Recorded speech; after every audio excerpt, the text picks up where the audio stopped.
Bismillahirrahmanirrahim. Assalamualaikum warahmatullahi wabarakatuh.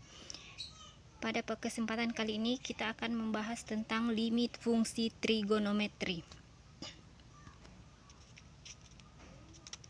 Oke, sebelum kita lanjut membahas tentang limit fungsi trigonometri, kita harus tahu dulu sudut-sudut istimewa.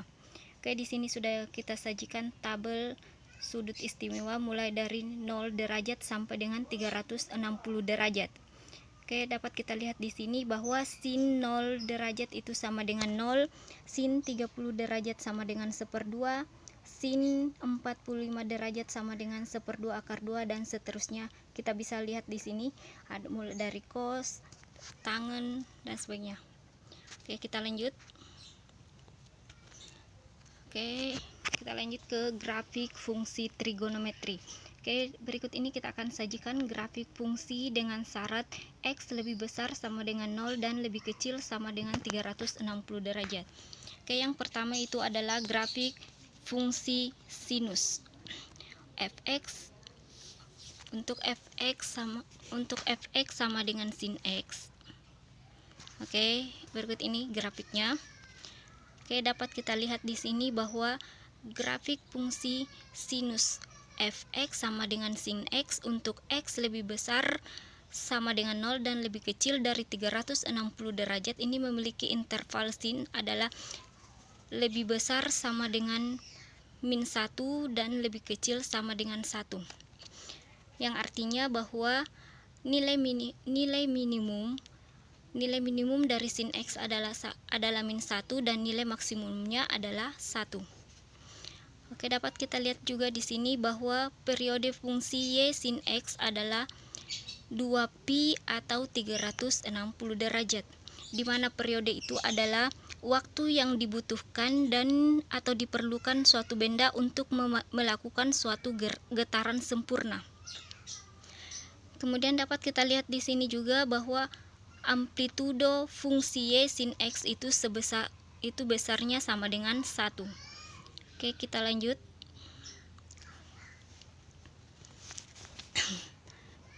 Oke, grafik fungsi kosinus fx sama dengan cos X. Pada gambar ini dapat kita lihat bahwa grafik fungsi kosinus fx sama dengan cos X untuk X-nya lebih besar sama dengan 0 dan lebih kecil dari 360 derajat. Oke, yang intervalnya di mana interval dari cos X ini adalah lebih besar sama dengan min 1 dan lebih kecil sama dengan 1. Dan di sini juga dapat kita lihat bahwa amplitudonya itu sama dengan 1. Oke, mungkin ada yang belum tahu apa itu amplitudo. Amplitudo itu adalah jarak terjauh dari titik keseimbangan dari suatu gelombang. Oke, next. Oke, selanjutnya di sini ada grafik fungsi untuk tangen fx sama dengan tangen X. Di sini dapat kita lihat bahwa periode fungsi Y sama dengan tangen X adalah 180 derajat atau pi. Kemudian amplitudonya di sini adalah tak terhingga. Amplitudo untuk tangen X adalah tak terhingga. Oke, bisa kita perhatikan grafiknya. Oke, kemudian periodenya itu adalah 180 derajat atau sama dengan pi. Oke, kita lanjut. Oke, di sini kita akan mengetahui pengertian limit fungsi melalui pengamatan grafik.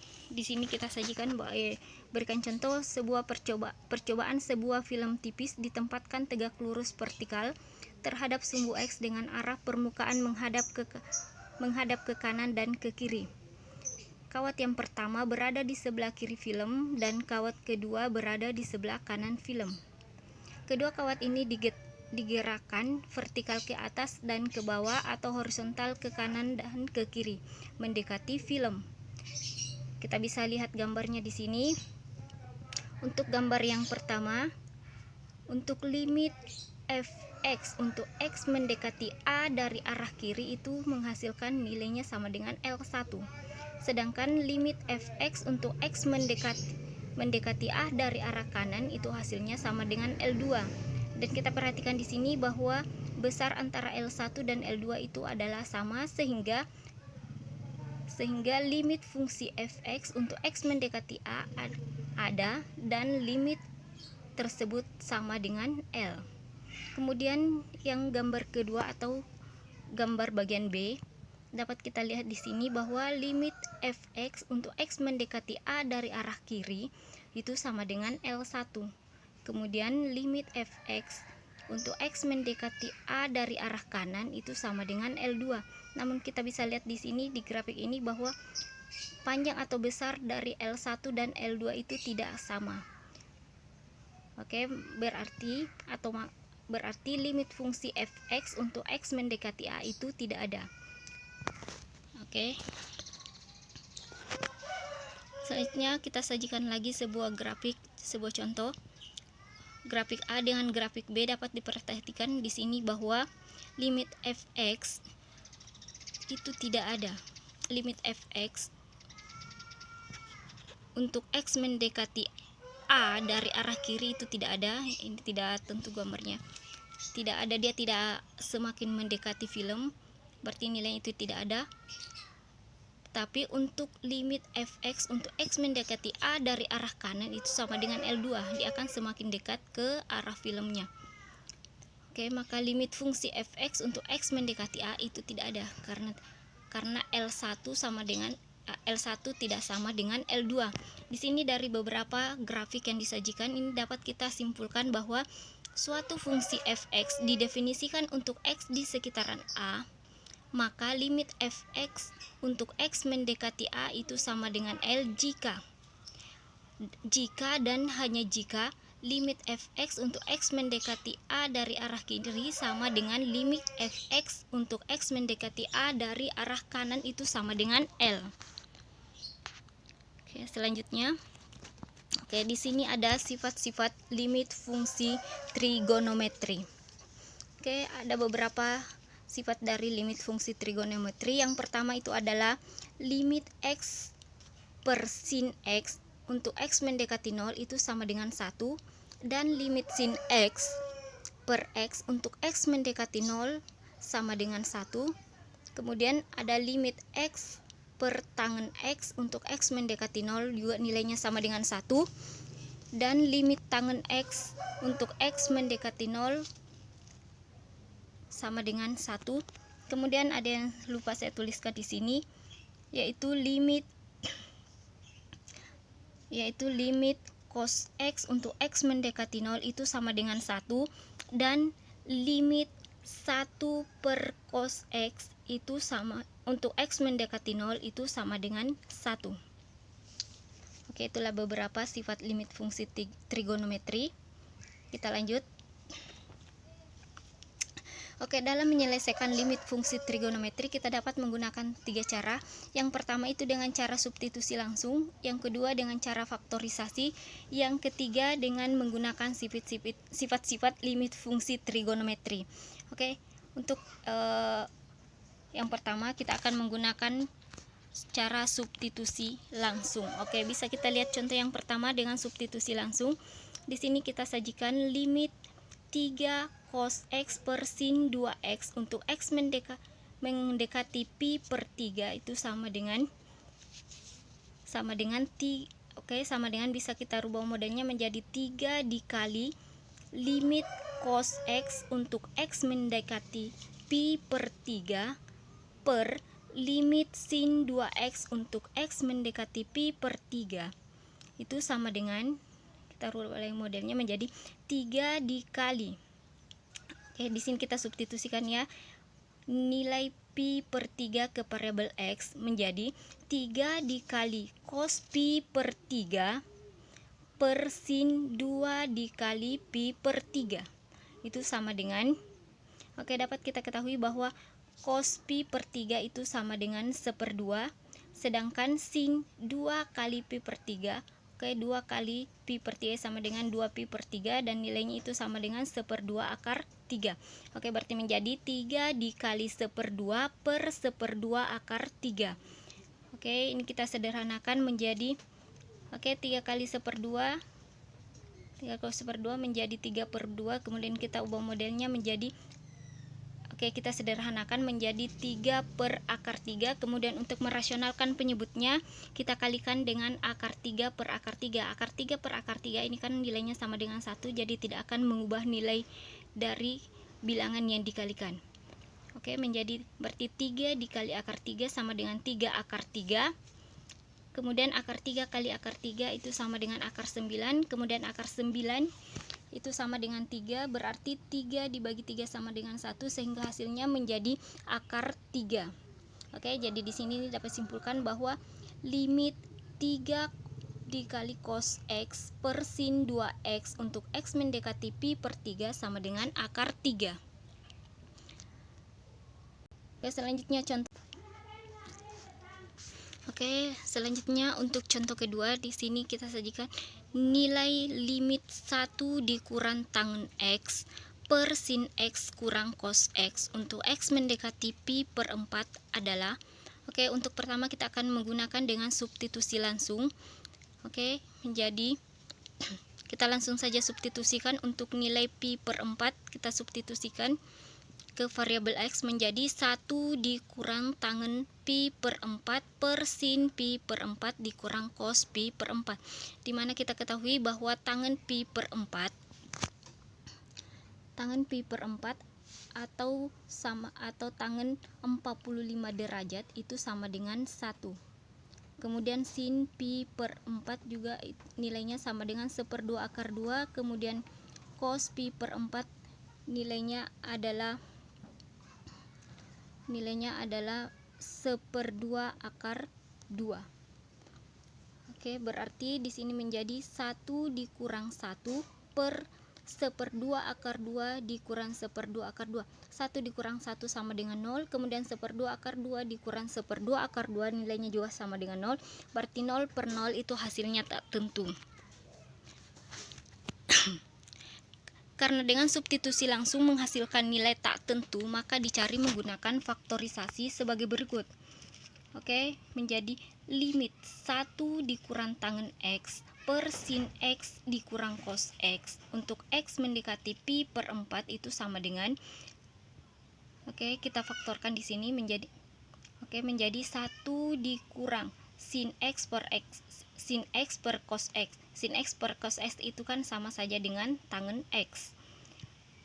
Oke, atau dengan kata lain tangen X itu sama dengan sin X per cos X per sin X dikurang cos X untuk X mendekati pi per 4. Oke, sama dengan, oke, kita uraikan ini menjadi cos X per cos X dikurang sin X per cos X per sin X dikurang cos X untuk X mendekati pi per 4 itu sama dengan limit cos X dikurang sin X per cos X dikali sin X dikurang cos X untuk X mendekati pi per 4. Oke, kita rubah lagi modelnya di sini menjadi limit min 1 dikali, oke, nilai satunya di sini tidak dituliskan. Oke, min dikali sin X dikurang cos X per cos X dikali sin X dikurang cos X atau sama dengan di sini kita ada sin X dikurang cos X, di bagian bawahnya juga ada sin X dikurang cos X, nilainya menjadi, kalau kita bagikan hasilnya menjadi 1, berarti sisa min 1 per cos X. Di sini limit min 1 per cos X untuk X mendekati pi per 4 itu sama dengan, oke, di sini kita substitusikan nilai pi per 4 ke variabel X menjadi min 1 per cos pi per 4 sama dengan min 1 per 1/2 akar 2. 1/2 akar 2 ini adalah nilai dari cos pi per 4. Oke, dan untuk merasionalkan penyebutnya di sini kita kalikan dengan akar 2 per akar 2. Akar 2 per akar 2 nilainya kan sama dengan 1. Oke, jadi nilai di sini min 1 dikali akar 2 sama dengan min akar 2. Kemudian 1/2 akar 2 dikali dengan akar 2 menghasilkan sama dengan 1/2 akar 4, atau 1/2 dikali 2, 1/2 kali 2 sama dengan 1, berarti menjadi min akar 2/1 atau min akar 2. Oke, mungkin semuanya sudah bisa ya. Oke, selanjutnya kita berikan contoh yang ketiga. Di sini nilai dari limit sin berpangkat 4x per 3x berpangkat 3 dikali dengan tangen x adalah. Oke, untuk pertama kita menggunakan dengan substitusi langsung. Oke, menjadi limit sin berpangkat 4x per 3x berpangkat 3 dikali dengan tangen x untuk x mendekati 0 sama dengan sin pangkat 4. Oke, kita langsung substitusikan di sini nilai 0 ke variabel x menjadi sin berpangkat 4 0 atau sin 0 berpangkat 4 per 3 dikali 0 berpangkat 3 dikali tangen 0. Oke. Untuk sin 0 itu kan hasilnya sama dengan 0. Kemudian 3 dikali 0 berpangkat 3 dikali tangen 0 itu 0, berarti menjadi 3 kali 0 kali 0 sama dengan 0. Jadi 0 per 0 itu hasilnya tak tentu. Oke, karena di sini menghasilkan nilai yang tak tentu dengan cara substitusi, maka kita akan menggunakan sifat limit fungsi trigonometri untuk menyelesaikan soal ini. Oke, di sini kita lihat limit sin x berpangkat 4 per 3x berpangkat 3 dikali dengan tangen x untuk x mendekati 0 sama dengan limit sin pangkat 4x per 3x berpangkat 3 dikali tangen x dikalikan dengan x per x. Kita kalikan x per x ini untuk lebih mempermudah menyederhanakannya. X per x itu kan nilainya sama dengan 1. Oke, limit sin. Oke, di sini menjadi limit sin x dikali sin x kali sin x kali sin x dikali x per 3 dikali x dikali x dikali x dikali x dikali tangen x. Oke, di sini menjadi limit 1/3 dikali sin x per x dikali sin x per x dikali sin x per x dikali sin x per x dikali dengan x per tangen x. Oke, selanjutnya menjadi sama dengan limit 1/3 untuk x mendekati 0 dikali limit sin x per x untuk x mendekati 0 dikalikan dengan limit sin x per x untuk x mendekati 0 kemudian dikalikan dengan limit sin x per x untuk x mendekati 0 dan seterusnya. Dapat kita lihat di sini. Oke, di sini kita lihat bahwa limit 1/3 untuk x mendekati 0 itu sama dengan 3. Kemudian limit sin x per x untuk x mendekati 0 itu juga hasilnya sama dengan 1. Bisa kita lihat kembali ke sifat-sifat limit fungsi trigonometria. Untuk sin x per x itu kan nilainya sama dengan 1. Kemudian limit sin x per x sama dengan 1. Kemudian limit x per tangen x juga nilainya sama dengan 1 atau x per tangen x sama dengan 1. Oke, di sini semuanya menjadi 1. Oke, kemudian menjadi 1 dikali 1 kali 1 kali 1 kali 1. 1/3 dikali 1 dikali 1 kali 1 kali 1 menghasilkan hasilnya sama dengan 1/3. Jadi limit sin pangkat 4x atau sin x berpangkat 4 per 3x berpangkat 3 dikali dengan tangen x untuk x mendekati 0 itu sama dengan 3. Oke, sekian dan terima kasih. Mungkin cukup sampai di sini. Assalamualaikum warahmatullahi wabarakatuh.